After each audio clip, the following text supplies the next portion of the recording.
Hello, hello. Welcome to the Nothing is Wasted podcast. I'm so glad you're joining me this week for another great conversation. If you're new with us, we want to welcome you to this space. This is a space where we're honest about the pain that's going on in our lives, the difficulty and hardship. You know, Jesus, as we follow him, he is very clear with us that there will be trouble in this world, but that we can take heart because he's overcome the world. And this is a place where we discover some of the richness and the beauty, even in the middle of the ashes of what's gone on in our lives. You know, unfortunately, some of the things that have taken place in our lives, they cannot be undone. We can't go back and undo them, but they don't have to cause us to be undone. And God will not waste our pain. And that's what this is all about. That's what this podcast is all about. That's what this ministry is all about, is discovering the redemptive purposes that God has for each of us in the middle of our difficult stories. And so we're telling stories of people who have gone through some really difficult things, but God has shown up in profound ways, and it encourages our faith. It bolsters our faith. It allows us to borrow faith from other people before we have some of our own. So we want to welcome you if you're new to the Nothing is Wasted podcast. Maybe you've been referred to by a friend, or maybe you've just kind of seen things pop up on your feed. And so we're just really grateful that you're here and joining us in this space. And if you've been around for some time, a couple of things that you need to know. First of all, we are celebrating 8 years of the Nothing is Wasted podcast. That's right. We have been doing this for 8 years now, which is wild to think about. That 8 years ago, there was this little spawn of an idea where we said, hey, let's talk to other people who are going through some really difficult things. And that was even before like a lot of people were podcasting. Honestly, back at that time, most of the podcasts that I was aware of were preachers who were putting, you know, their messages on podcasts. I was pastoring at the time, and we were putting our messages on podcasts, but I was meeting people along my own healing journey, and I was borrowing faith from them. And as, you know, a larger sampling of the public eye was following along on my story and our story as a family, I wanted to give them a glimpse of some of the people that I was borrowing faith from. So we put a microphone in front of people, and we started the Nothing is Wasted podcast. And 8 years later now, we have over 380 episodes that we've released. We've seen more than 4 million downloads. And so we're just really grateful for how God has been gracious to us in this effort. And more importantly, we're grateful for you tuning in. We're grateful for the feedback that we hear from you, and how this is impacting your life. This, you know, the fact that this many people are tuning in shows me that, one, there's a lot of pain in this world. And there's a lot of questions surrounding those pain, and you're looking for a place to be able to wrestle with those questions honestly. And that's what the Nothing is Wasted podcast is all about. If you've been around for some time, you're going to notice this is a new look. It's a new season. It is we're stepping into something new and something fresh, which is interesting because 8 in the Bible is the biblical number for new beginnings. And so as we celebrate 8 years, we're kind of stepping into a new season. And I thought maybe before we dive into this conversation, I would actually pause, because we have so many new people coming in and tuning into this. And also because if you've been around for a while, you're probably noticing some shifts. And we talked a little bit last week about some transitions that are happening too.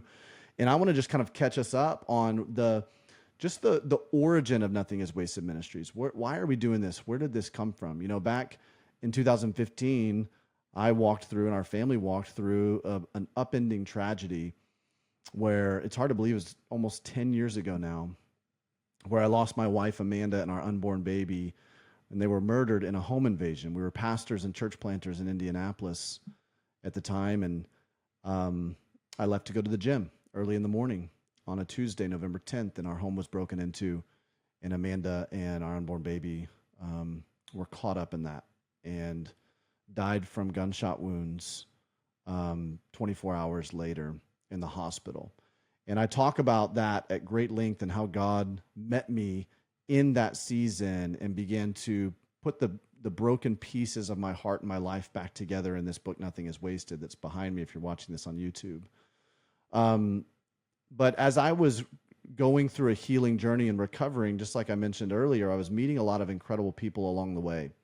You know, part of our story was a public story. It was a nationwide news story. And one of the one of the redemptive things about that God used was that there were a lot of great resources available to me for healing, counselors, pastors. And so I walked on a healing journey. I told the Lord in 2016, I said, I don't know how to heal from this. There's no manual for this. I couldn't find a book that said, here's how you heal from this.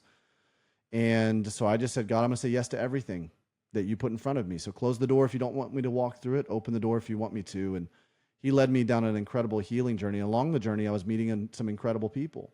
At the time, I was blogging and kind of sharing my journey, and there were tens of thousands of you who were reading the blog.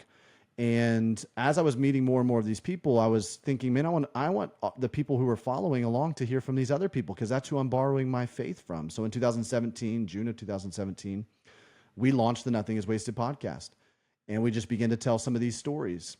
I was continuing to pastor, and you can read a little bit more about that in 2017. I also met Christy at the end of 2017. We got married. We blended our family together. We kept pastoring the church for the next year in 2018. But at the end of 2018, we started feeling God stirring on our hearts, saying, hey, I want you to step away from pastoring this local church and move into helping people heal and helping the church heal as they're helping people heal, helping the church and equipping them as they're helping people heal. And we didn't know what that looked like. It was kind of this like unknown. We're going, God, I don't even know what that looks like. How can we step away and do something? It almost felt like an Abraham calling. It's like, well, if you step away and do it, I'll reveal the path to you as you walk down that path. So in faith, we stepped away in 2019, and really I knew that there were three things that I could do. I knew that I could travel and speak and share my story. There were people who had been asking me to come speak. I knew that I could coach people, and I knew that I could continue to do this podcast. This seemed to be a well, so to speak, that people were gathering to, where we could serve people, where we could serve you guys and help you as you're healing. And as I was traveling and speaking, something would, every time this would happen, there'd be this long receiving line where people would come up and they'd begin. I thought they were going to come up to offer condolences to me after I shared my story at their church. But what they did one at a time is they began to tell me their story of pain, almost as if it was the first time someone had given them permission to share their story of pain in church. My eyes began to open up to how much pain there was in local church congregations and in the world, and how a lot of people felt stuck. And they began asking questions, Davey, how did you get through this? And I realized that what they needed, they were getting inspired by the podcast and the blog posts and some of the content that we were putting out, but we needed to help people go from inspiration to transformation. And while I was coaching some of the clients that I had in 2019, I was giving them a pathway or a framework for the healing. And so it just kind of this really providential, supernatural aha moment where Christy and I looked at each other and we're like, wait a minute, we've got a pathway for people. We're helping people in this coaching process. So why don't we help people go from inspiration to transformation by giving them this pathway? And that pathway has become a course called Pain to Purpose, where now thousands of people have gone through Pain to Purpose. And now we offer Pain to Purpose at local churches and online as a self-directed study and through coaches. Because also in 2019, 2020, when COVID hit, we had a board member who came to me and said, it's great what you're doing with coaching, but there's so much need out there. This isn't scalable or sustainable. You need to certify other coaches. And so we began to gather other coaches who were experts in different areas of pain because they'd walked through that area of pain. And we began to train them and certify them so they could walk other people through this pathway. And now you fast forward 7 years later, I guess 6 years later from starting the ministry. And now we have a few dozen coaches that are coaching people one-on-one, not just in Pain to Purpose, but also trauma certified coaches who are coaching people in trauma recovery. And this ministry has materialized, it's blossomed into a ministry, into a full-fledged ministry. It's just not just content that we've created, but now content and community and coaching. And we're taking that ecosystem, that DNA, and we're walking beside local churches and launching Pain to Purpose and basically injecting that DNA of helping people heal inside of their local church community all across the country. And God has been so good and he's been so gracious. It's been such an incredible journey. If you want to hear more about that journey, by the way, I teach a Zoom call every month called 5 Steps to Taking Back Your Story No Matter What You've Gone Through. And I walk a little bit more in depth in some of that journey of how our ministry started and what we offer as a ministry and the resources that are available to you. But I'm telling you this right now to kind of catch you up to say we've got to critical juncture about a year or more ago where we had to kind of, do some, I don't think there was actually one poignant moment, but it was several stops along the way where we're going, is this something that we're really supposed to do? Like, is this, I think you should always ask that question. I think you should always have these junctures along the journey where you go, hey, God, am I on the right path? Like things have just kind of, we've been swept up in this a little bit and we keep just doing it. But is this what we're called to do? Is this what we're supposed to do? And it seemed fitting that about 7 years into doing the podcast that we started asking those questions. Like, do we, for lack of a better term, double down on this and keep diving in and investing time and investing resources into it? Or is this something where it had its season? It's kind of come to the end of its season and we go to something new. And it's a really weird thing to be asking that question when you're seeing and bearing a lot of fruit. But John 15 tells us, right, that Jesus, he's the vine, we're the branches, and that he cuts off the branches that are not bearing fruit, but the ones that are bearing fruit, he prunes back. For some of you, that's an encouraging word in your life because you feel like you've gone through some pruning in your life where the Lord has cut some things back and decluttered some stuff out of your life or adjusted some things, transitioned some things, and you're going, what's happening right now? I thought this was fruitful. I thought this was growing. And Jesus is going, it is. And that's why we've got to cut it back so it can bear more fruit. Because if you know, in horticulture, if you don't cut those things back, it will get overcrowded and it will actually deplete the plant or the tree of the resources that it truly needs in order to continue to thrive and continue to grow. And we said, well, we want our lives to be a healing tree, God. We want it to be something where the leaves are meant for healing. Its fruit is meant for healing for people. So are we supposed to, there's some things that need to be pruned back, some things that need to be cut away from our lives. Are we still supposed to like run full tilt after this ministry, or is it something different? And what we felt like God really has told us over the last year is, no, this is a window. This is a season that I've called you to this. We're not sure how long that season is, but where he really, we feel like, confirmed to us, this is something that the church needs. And that's not to say that we're the only people that are talking about healing. There's a lot of people that are talking about healing, but we do feel like that God has said, hey, here's a specific lane that I've called you to run in, and I want you to run in that lane, and I want you to give it your all and run the race well. And so we've gotten some different coaches and mentors to really help us go, okay, here's the biggest question. If we're going to go and make this something that is going to be not just inspiring for people, but transformational for people, and it's going to be something that serves people well, how do we make sure that this is sustainable? How do we make sure that we can continue to do this at a sustainable pace, and a sustainable rate, in a sustainable way, and in a way that outlives us, that becomes a legacy, so that this whole thing's not built on the Blackburns. It's not built on the Blackburn story. What does this look like to make sure that this is about other people's stories? Make sure this is about how everyone who is tuning into this is finding these principles true of their stories. And so as we've asked that question, we've really begun to see that there's some big changes that we've had to make as a ministry. And so that's part of the journey of what's happened here at Nothing is Wasted, is some of the transitions that you're seeing. And so you're going to notice a couple of different looks and some different new seasons and some different feels. And one of those things that we decided, we were approached by our friend Annie F. Downs to join her podcast network. We've done some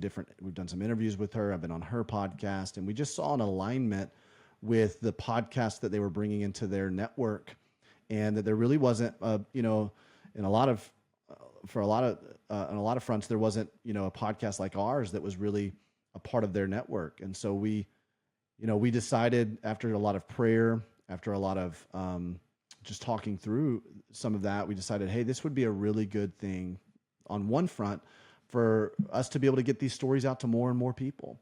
And on another front, they have a process where they're able to provide sponsors for the podcast to be able to help create sustainability for it. So one of the adjustments that you're going to see, and I just want to make sure that you're aware of this, is you're going to, we've never done like sponsorships for the podcast. We've only put in front of you guys some different things, resources that we offer as a ministry. And now you're going to be hearing some different breaks where we hear from sponsors. And these are sponsors that we have vetted. They're sponsors that we have said, hey, yeah, this is going to be an appropriate sponsor for our audience. And every once in a while, it's going to probably feel like, okay, that's not something that I'm interested in, but that's okay. One of the things that we would ask from you, if you're a supporter of Nothing is Wasted Ministries, to really help us as we're continuing to grow in sustainability, so we can keep offering more and more content. We can keep offering more and more helpful services to you guys, and we can keep building this ministry to become this tree, this oak of righteousness, where people can find shelter in its shade. One of the things we'd ask of you guys as a favor is just let those sponsor clips play through. One of the ways that we get credited with those sponsor support financially even is that our listeners are just letting them play through. So use that opportunity, even if it's something that is a product or a service that you're not interested in, just use that opportunity to just kind of take a breath, take a break. It's not going to be long before you dive back into the conversation. I know sometimes I need that breath. I need that break, because these conversations can be a little heavy at times. So if you're a supporter of Nothing is Wasted Ministries, if you believe in what we're doing, we would just ask that as a favor. And I just wanted to make sure that you guys were aware and we were out front in talking about some of these changes that are happening here at Nothing is Wasted Ministries and with the Nothing is Wasted podcast. We're still going to bring you the same great content, the same great conversations. We're thinking about more and more ways. Now this is going to provide us an opportunity to bring more and more opportunities, more and more ways that we can bring great content to you, because we're doing it in a sustainable way. And so, as we talked about last week, we're brainstorming a lot of other kinds of podcasts that we might be able to bring on to the Nothing is Wasted ecosystem. So we're really excited about what this is going to provide for us, the opportunity that this avails to us. But I'm really grateful that you guys have been along on the journey. Grateful that this has been, 8 years. I honestly can't believe it. I did not think when we started this 8 years ago that we would still be doing this in 8 years, but you guys you've shown us that this is absolutely something that's needed. You keep referring it to friends, you keep helping people with this. And I can't tell you how many messages we receive of people who are saying, I'm listening to the podcast. I've just started listening to the podcast and started back on episode 1. And we're just grateful that this is ministering to you guys in a really profound way. We don't take it lightly. I know that you're sitting in your car, or you're taking a walk, or you're going about doing some of your household chores, or you're sitting there at your office and you're listening to this stuff, and this is meeting you in some really, really profound, providential ways. And so I'm grateful to be a part of your healing journey, and grateful that you would trust me and that you would trust our organization with that. So just a little bit to catch you up to speed there. I know that was a little bit longer than what I even anticipated it would be, but I'm grateful for your time and your ears. Hey, we're diving into a great conversation today. This is a conversation that Amy Sylvestre, who's part of the Nothing is Wasted team, she had with Alan Hester. Alan his story was referred to us by a friend of Christy and mine, who was a hospice nurse, and she met Alan and heard just his faith as he's battling ALS. And many of you guys know that ALS is just a devastating diagnosis. That it is a diagnosis that ultimately just continues to deteriorate your body and your mind, and it's a fatal diagnosis, and it's excruciating to watch people go through this.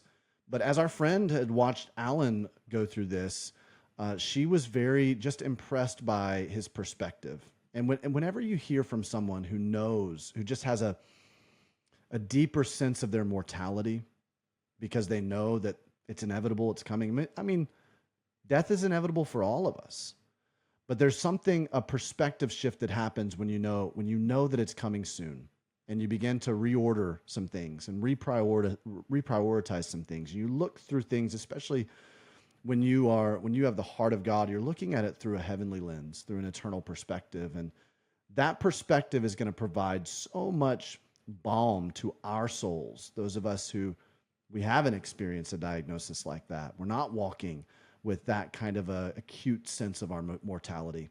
So I'm excited for you to hear from Alan Hester. It's a really profound conversation as we hear just his faith and his resolve in all of this, even despite all of the big questions that all of us have in the middle of our trauma, tragedy, major life transition. So before we listen to this conversation with Amy and Alan, let's take a little break to hear from one of our sponsors.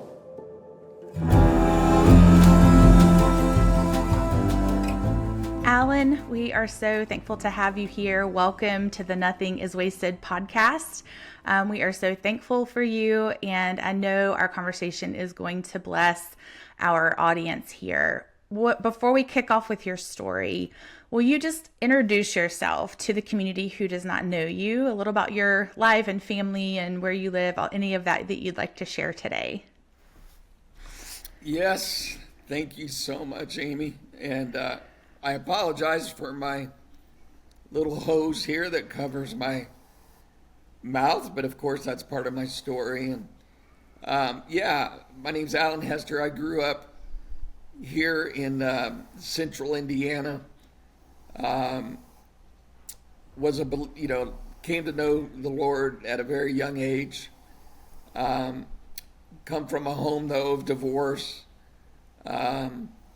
Unfortunately, in my wildest dreams, I never thought it would happen, but I also have a marriage that ended in divorce, which is, of course, part of my story. And I live specifically in Zionsville, Indiana, and about 35 years ago, I started attending a church here that really kind of became my spiritual upbringing in so many ways, especially with the emphasis on living in community and the one another's, if you will. Little did I know 35 years ago, all that I've benefited and all that I've been able to participate in that realm of community in our part of the world. But yes, I was married for about 26 years, have 4 children, 3 boys, and a girl, finally, and ranging from 28 to 21. I was a teacher in middle school for about 7 years out of college, and then landed in IT in a selling type role.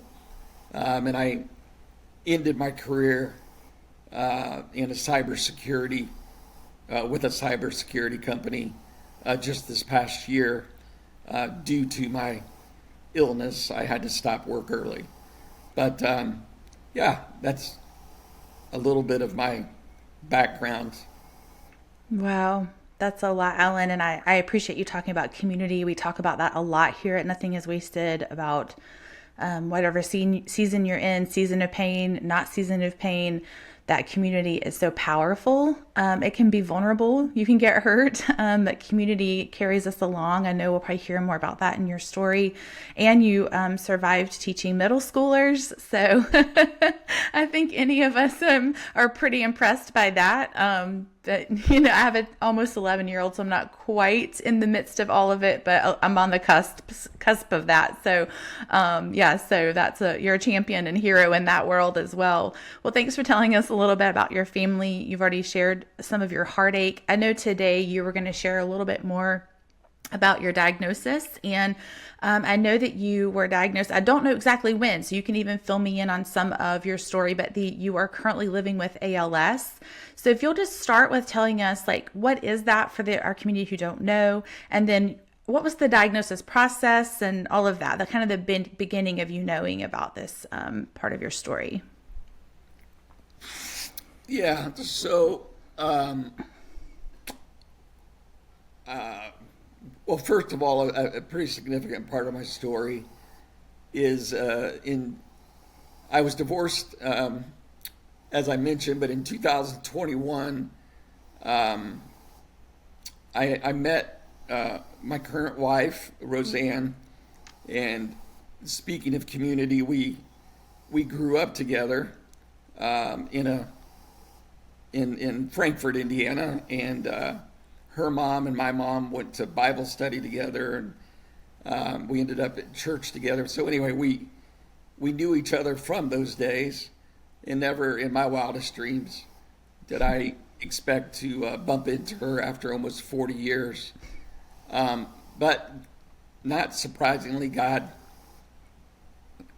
he knew what he was doing, even though I was resistant at first, but we quickly became best friends, and amazingly, we were married in July of 2021. In January of 2022, so not too long after we were married, I started experiencing shortness of breath, a little bit, and some weakness in my right arm and hand.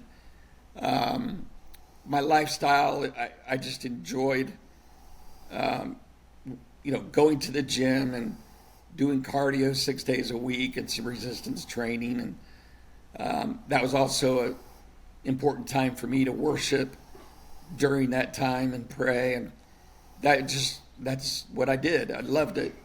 But because I did that, I was pretty tuned in to changes going on with my body.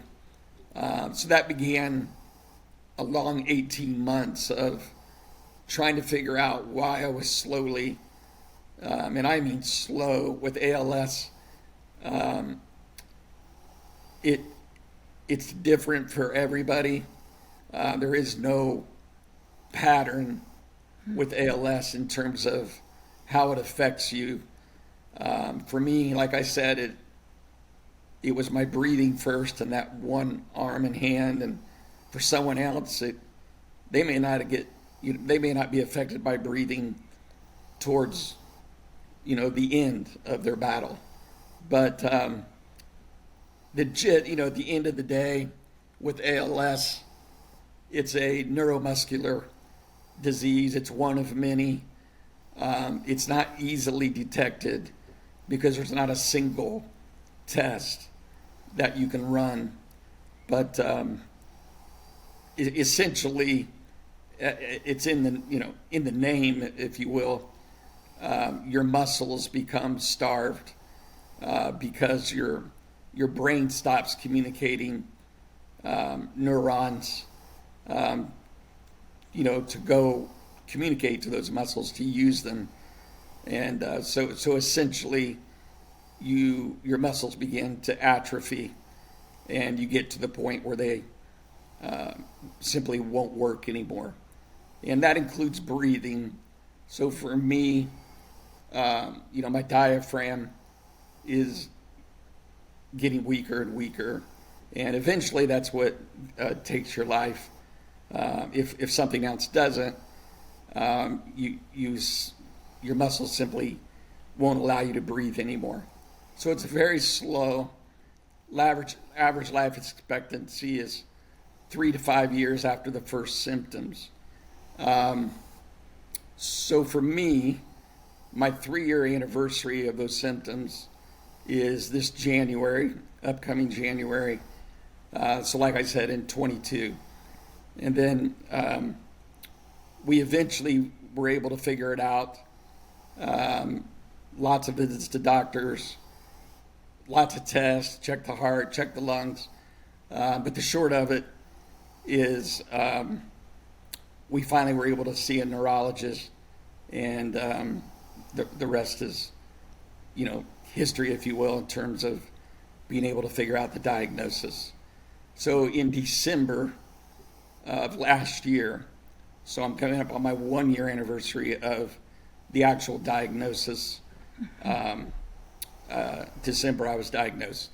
And so that set into motion a lot of life-changing I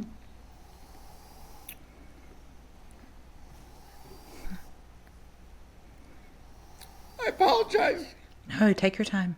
I didn't expect to get emotional. It's totally welcomed. I think I'm mainly emotional because people I understand may struggle to if they haven't been through something similar. But for me, this last year has been the best year of my life. The simple reality is, it's forced me to lean on God in a way that I never thought I would have to. So anyway, I'm not sure we're ready to go to that yet, but that's a little bit of the background of, the last few years, some of the life changes.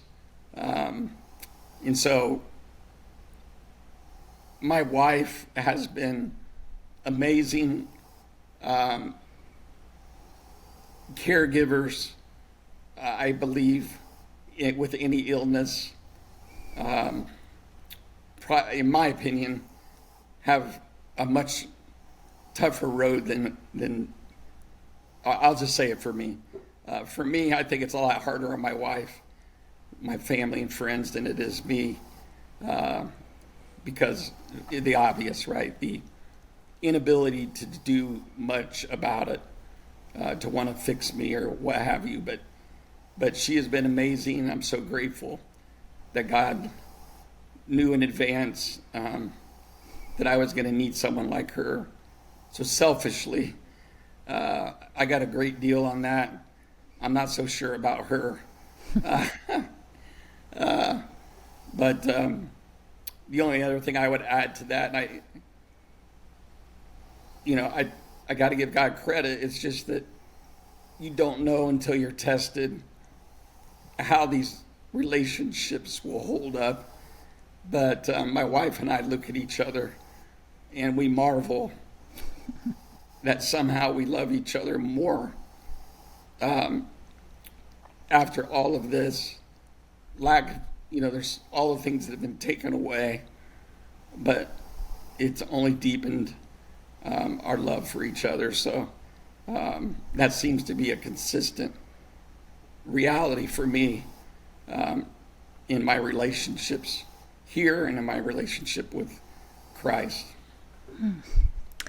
Alan, I am amazed by a few things you've said, but one thing that has really stuck out to me, and I'm probably not the only one here who has a hard time even digesting the fact that you would say you got a critical, profound diagnosis around a year ago that has altered pretty much every layer of your life. Your health, your relationships, work, everything has been affected. Yet, you said it's been the best year of your life. And that's hard for any of us to understand who are not in your shoes. Can you elaborate on that? Like, why would you say it's been the best year of your life?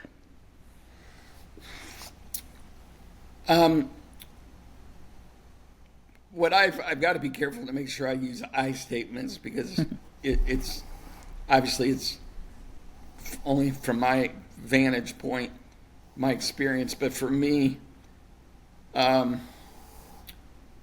had a choice. My role in this, I believe, might be that I had a choice to either be angry at God and curse him, or to embrace him and trust him.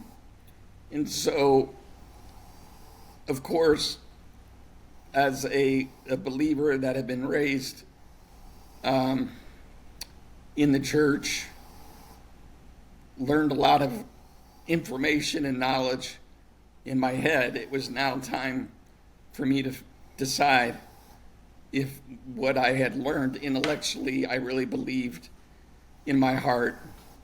And because really it's as simple as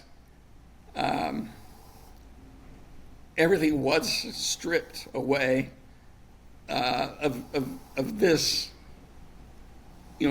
I shouldn't say everything, right? But a lot of what was important to me was taken away from an earthly perspective. And as a result, I began having conversations and experiencing an interaction with Jesus like I had never done before. And I believe he showed up. He kept his promise that he could, that this life is going to be, it's going to have some hard times. There's going to be suffering. But his promise to never leave me has proven to be true. And so, as a result, I just have had an intimacy with him that I never could have imagined. It's hard to explain in some ways because it's personal. It's in my quiet moments. But it's also, he communicates through others, through his creation, through his word. But for me, it's very clear that he is with me. And I've had a conversation even with, I'll call it a conversation, but, I personally believe there is an unseen world, and that there is a battle that's going on, and I do believe I was being tempted to turn my back on God, as if God owed me something. And I've had some moments where I've directly communicated to Satan, like, you lose. I might be physically weak, but I am invincible, not because of me, but because Jesus is with me. So get out of here, you lose. You only are driving me closer to him, not further away. And so there's been this tremendous sense of strength that I never knew before. And it's not me, but it's because of my trust and my belief that, the Holy Spirit is walking with me. And I truly feel invincible. A good friend of mine and I like to use the imagery of Wolverine, the character, but in a sense, it's like spiritually, bring it on, because I belong to the creator of the universe. I'm an adopted son, and without getting into it here, I'm broken. I was broken a long time ago, and that's just what God does. He heals us and strengthens us and uses us. That's what he's done for me. It doesn't matter what the circumstances are. This is just one more battle. And I know and believe that he is in control. And so now my conversation with God has been, with ALS, I can't predict when my last breath will be, but as long as I'm breathing, use me to encourage others and to tell others about Christ. And that's what he's been doing.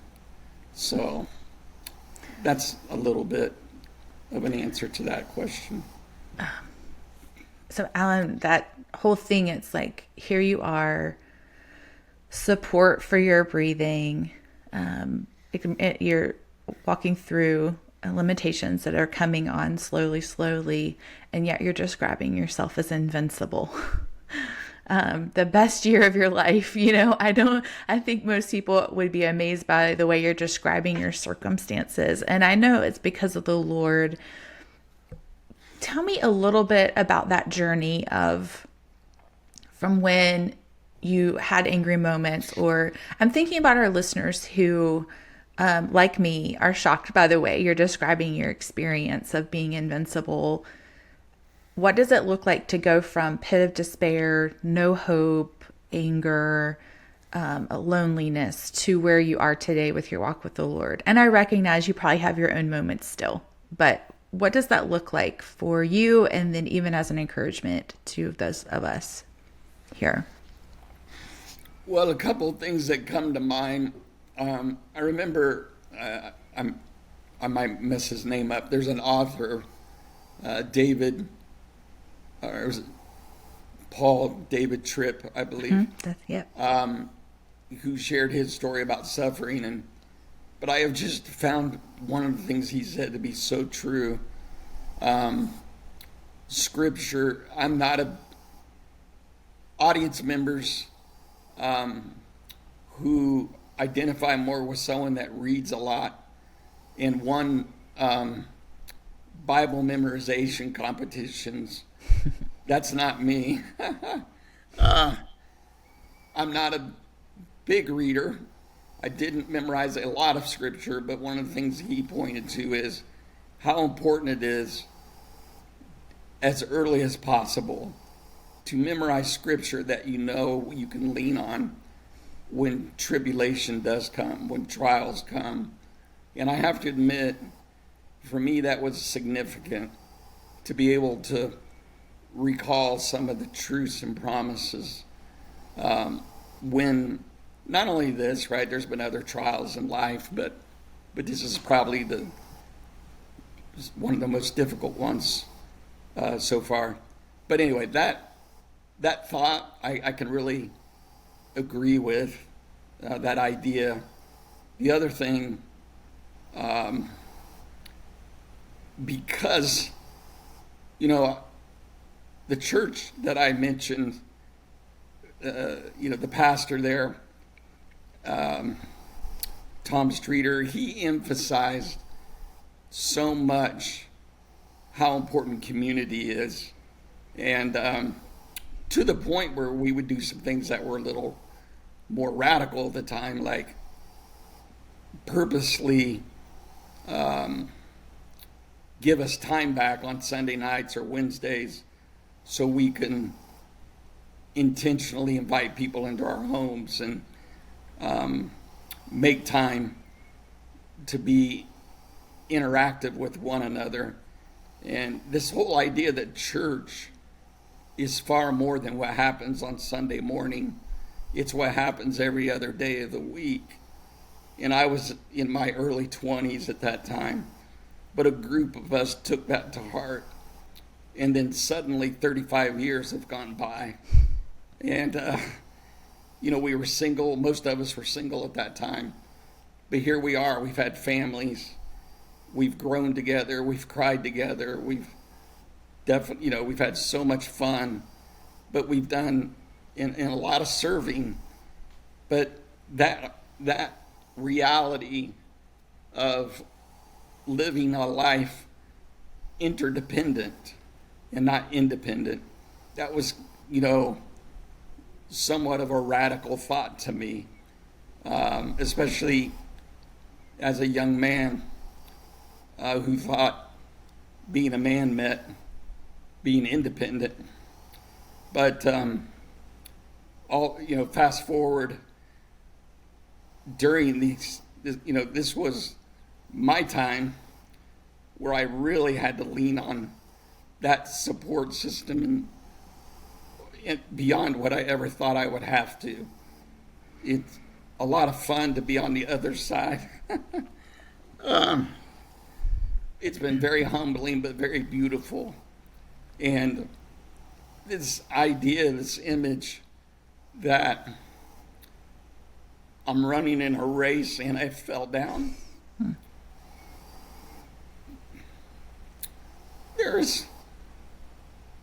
It's very doubtful I was going to be able to get up and make it to the finish line by myself. But I am so blessed with brothers and sisters that have lifted me up.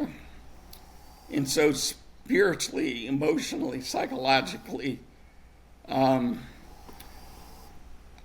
some ways I'm not allowed to get too discouraged because I'm surrounded by so many wonderful, loving people that keep encouraging me. So that's just a key ingredient to getting through this period of time. And then, of course, that's true with family.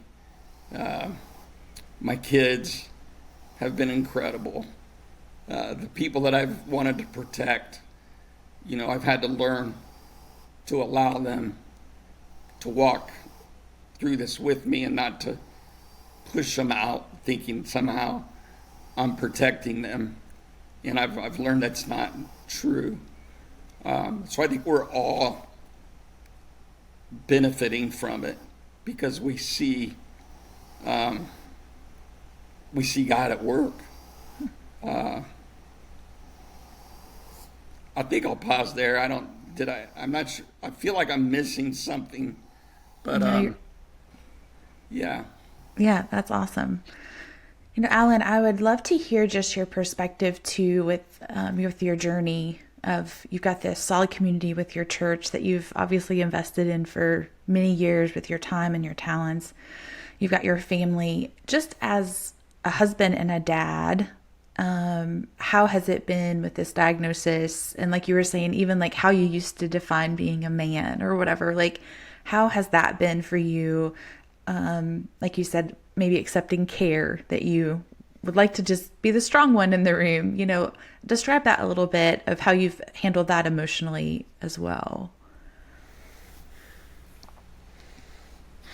Wow, that question seems so straightforward. I haven't really thought about what I've said or done, but I think it's been, I just think, I believe that it's true that a real man, I came to grips with a long time ago,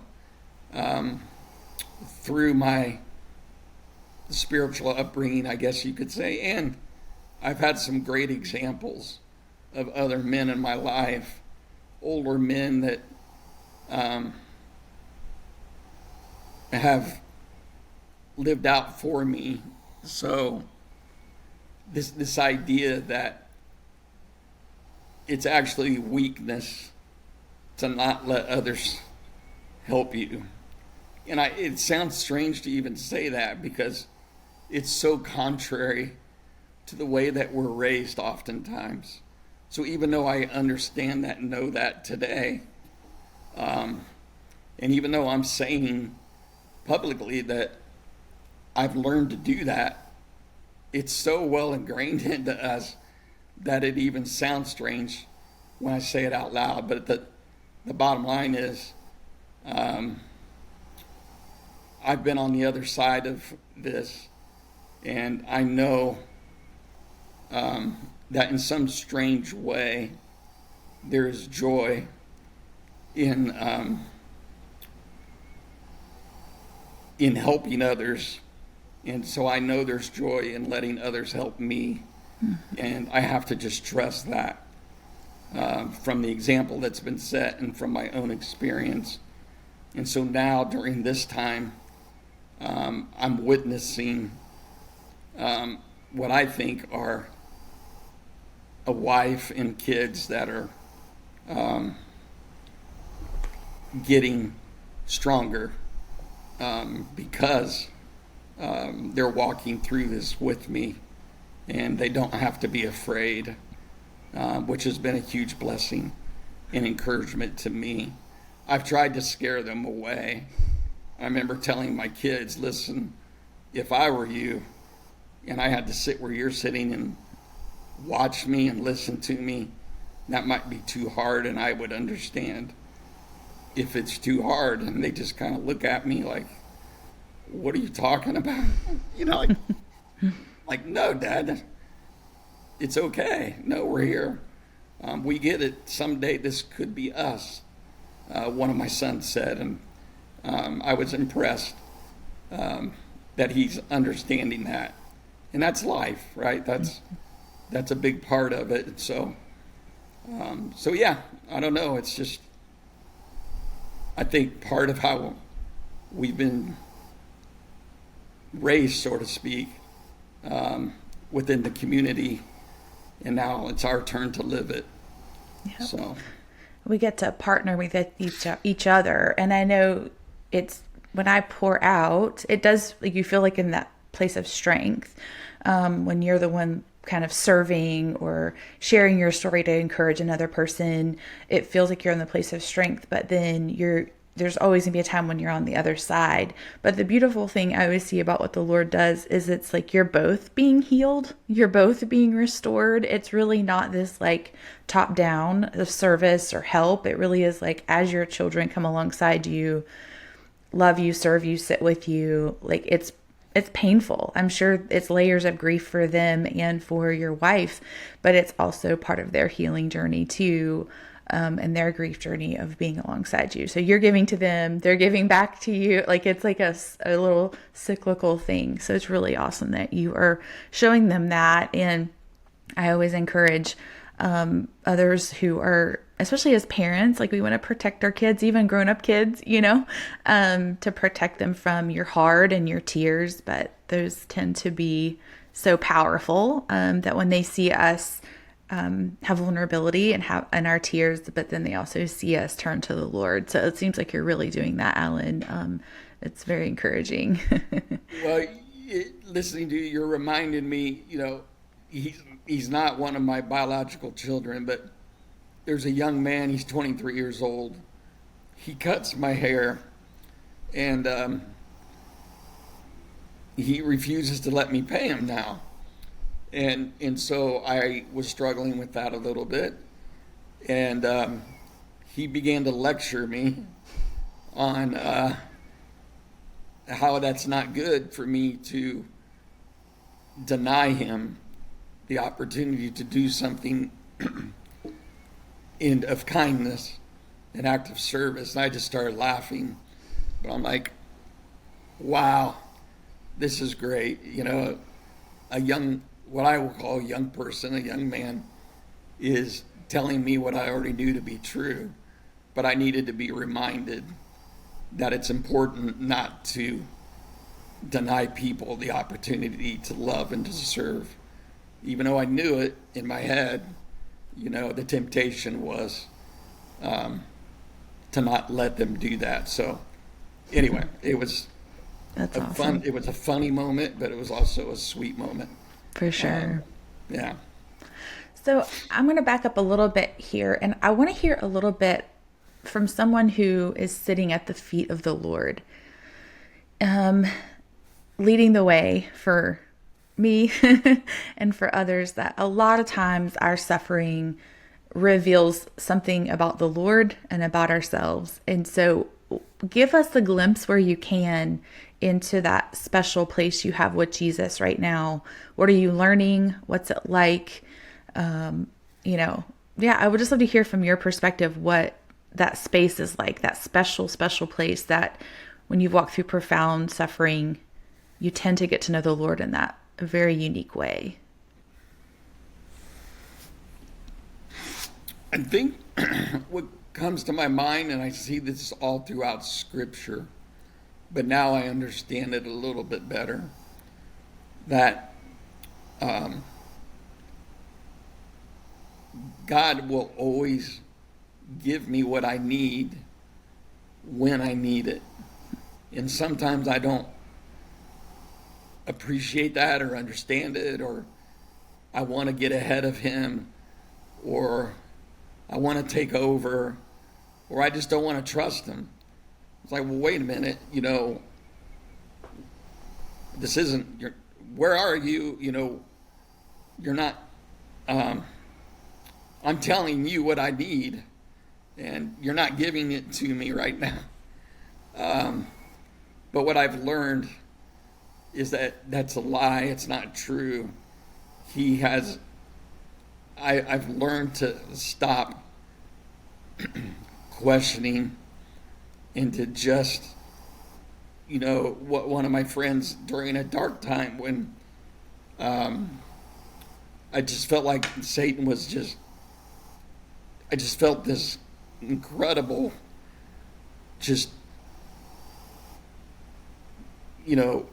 weight and darkness and despair.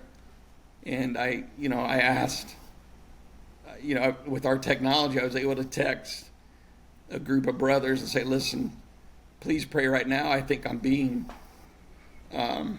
attacked, and I'm going to a dark place of despair and fear. Please pray. And almost immediately, they were affirming, letting me know they were. Scriptures like Psalm 46 were being sent, and almost immediately, God was present and answered those prayers. And that doesn't happen often, but when it does, I'm just reminded that He's faithful, and He hasn't left me. He's not going to. And those moments happened. It hasn't happened for quite a while. And I largely, I think, because there's a depth of belief. I've described faith for myself as a muscle that it can get stronger over time and with activity. And this has been a period where my faith has gotten stronger. And so my interaction with God is largely one of just peacefulness and calm. No matter, on a given week, my breathing may get more and more difficult, and I could panic or get scared, but it's just amazing that I just continue to calmly rest and believe that He's present, that He's in control, and in fact, I have an anticipation of joy that I can't explain. And so,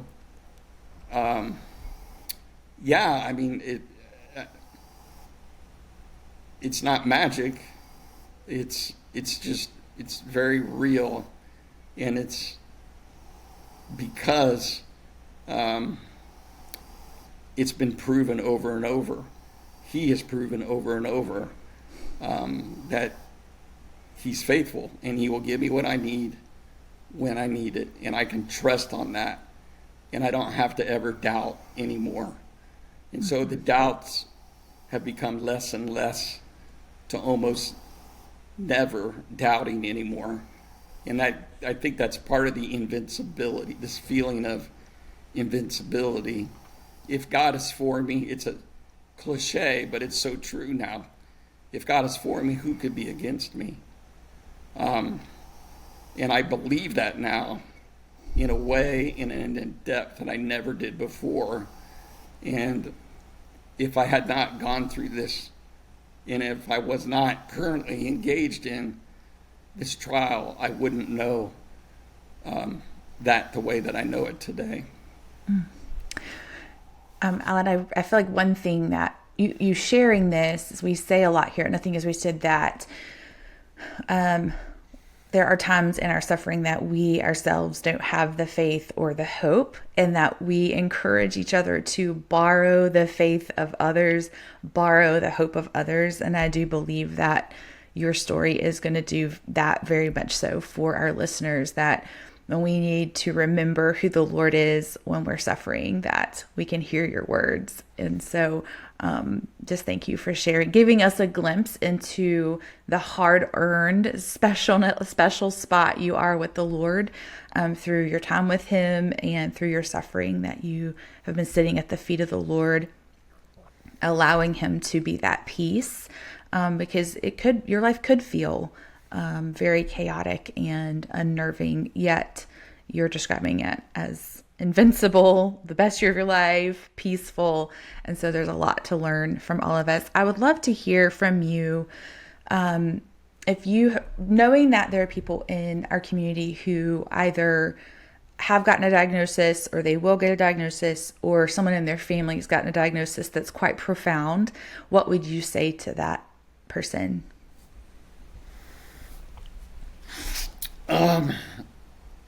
For this specific diagnosis? Any kind of profound diagnosis. That could be ALS or something that's life-altering, yeah. Yeah. Well, and I know people, I've got a good friend who's going through chemotherapy with cancer, and he's very angry and he's very upset, and it's very understandable. And my heart breaks, and my message is just, I'm frustrated because it sounds like it's just words, but it's not. It's more than that. But first and foremost, God, I believe he is a good father. And especially if you're a father or a mother, you know what that means to love your children. And he loves you. He loves me way more and way better than I can love my own children. And so there's tremendous comfort. He hates watching us suffer. And sometimes I have to remind myself that he himself allowed his own son. His son begged him to, as he faced this death of his earthly body, he knew it was coming. He begged God to take that away, the whole process, right? The betrayal, the emotional, the psychological, all of it.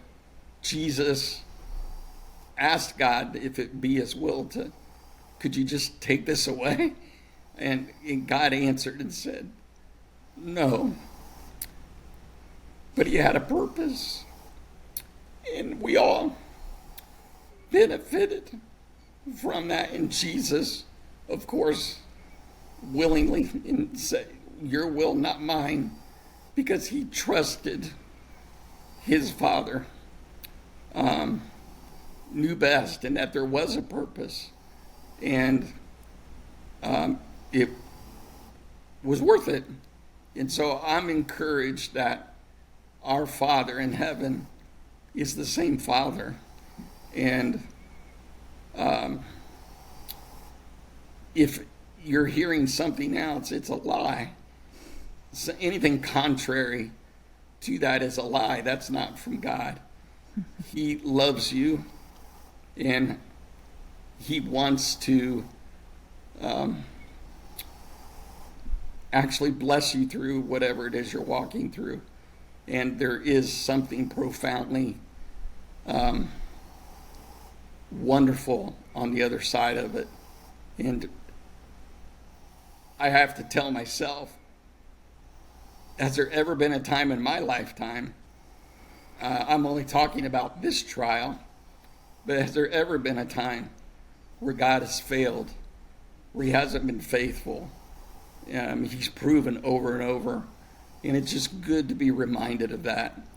I think worship is so important in making time to consciously be thankful and be specific about all the reasons that I'm thankful. Help me. It's like medicine that helps me through times of doubt and despair. So that's a little long-winded, but the shorter answer is we have a good Father, and he understands, and he loves us, and he will not leave. He never has. He never will. And then secondly, even if you don't necessarily have a support system like I've described,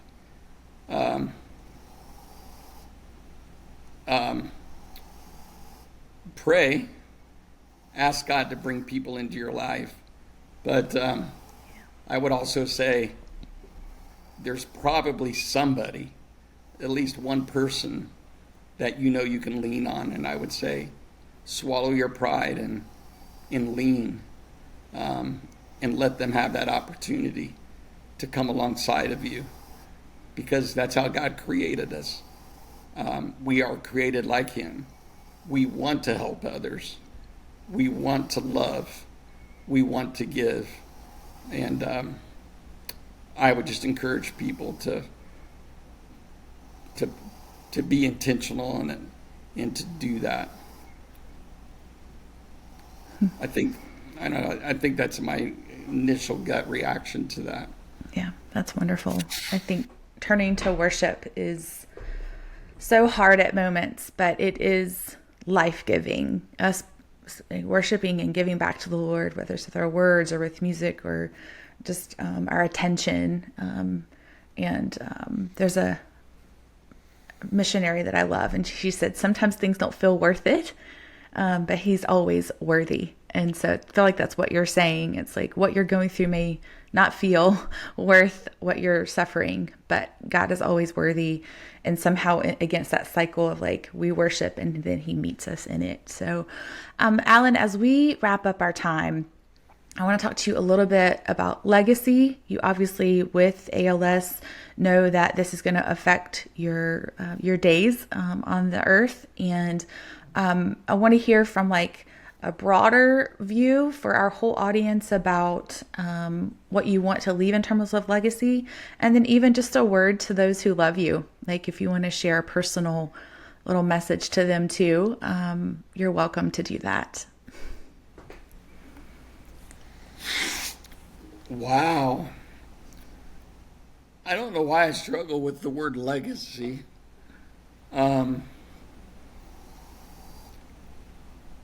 I would say it's not about me. It's, I remember I've struggled to even think about writing an obituary. I'm proud to know, and I'm thankful to know the people that I know, the family, the friends. Everybody is a gift. I think I've had people sort of want, I can get emotional during worship, but I think a legacy of sorts. It's so simple, but to never let the gospel become stale, or just not to take for granted what God has done for us. I don't have a problem telling people why I don't deserve God, why I don't deserve the cross.